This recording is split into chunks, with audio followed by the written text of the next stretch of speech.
like fun, but think again. Some states could actually charge you with a crime for taking a family vacation during school days. Constitutional lawyer Paul Millis is a parent who agrees with that law. He says it should be illegal, but former teacher Whitney Neal says it's beyond ridiculous. They join us now for a debate on this. Thank you both for joining us here. So if I want to take my kids on a vacation off of the school calendar, Paul, you say? Look, let's take education seriously. I understand that the story of this, what's driving the story is the penalty involved. But what we're really talking about is kids should be in school.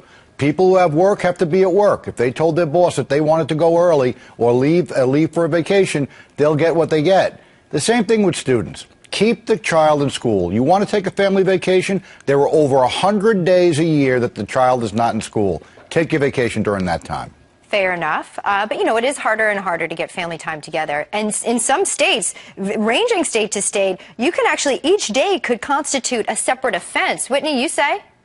I say this is ridiculous. Let's use some common sense here. There is value to family time. There's educational value to some of the experiences that parents will be taking their children out of school for. And I think we have to weigh that. You know, school is important. I take education very seriously. I was a teacher. But I also loved it when a parent came to me and said, hey, we're going to go on this mission trip, or we're going to go on this experience. Can you help me come up with ways to make this impactful and relate to their education? What happened to parental discretion?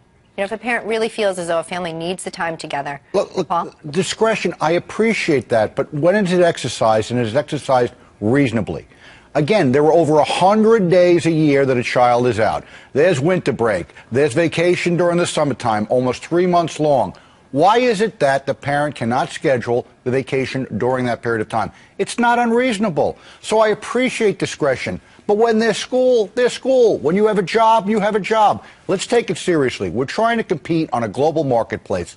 It's important that we do this and that we focus on, not on vacation time, but on children being in class. Take the vacation later. Fair enough. Look, and I think most parents do abide by this. I think when it becomes a chronic scheduling issue off the school calendar, would you then agree, Whitney, that, look, if this happens every year, a family continues to take a kid out for 2 weeks off the schedule, do you think they're outside of religious purposes? Do you think that's excessive? Yeah, I mean, I think, again, use some common sense here. There's a big difference between a chronic truancy problem and a parent who, because their family has a different spring break or because one cousin is in year-round school, they decide to take a vacation during the school year. There's big differences there. So, again, common sense, let's look at each situation individually. And remember, the parent is the parent, and they're making the best decision for their child. So take that into consideration as well. So who's really in charge here, though? Is the state going to step in and say, no, you can't take your family vacation because it's a big family reunion, Paul? I mean, I think the families have to have some rights here, no? I appreciate, and you want the family to have rights, but if there is no penalty, what happens?